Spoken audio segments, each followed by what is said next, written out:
I'm working in a male-dominated field, which you don't see many women, girls working in that industry.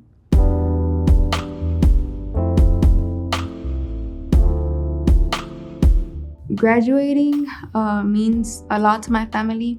I would be the second one to graduate. It would mean that I can accomplish what I started. So I was raised here my whole life. I went to Bonham Early Education School. I still remember I used to cry a lot during the national anthem. I was a shy kid ever since growing up. People may be surprised that I'm in the automotive collision field. I'm working in a male-dominated field, which you don't see many women, girls working in that industry.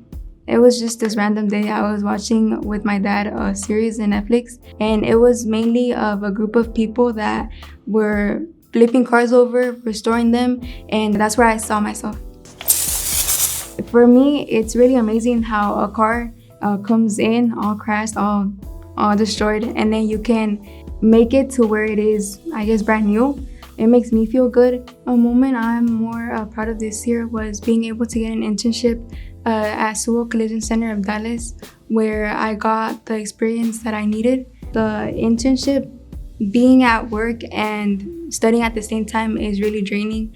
I had to adapt into both schedules. Turn that 90 degrees. My collision mentors, as well as my parents, they've always been there for me, wanting me to succeed and to reach my potential. My high school journey here at Dubiski Career High School has given me a lot of experience and opportunity.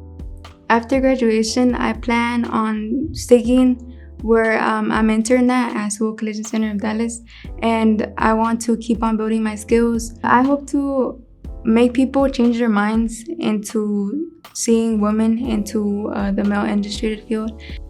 Because of GPISD, I found my passion.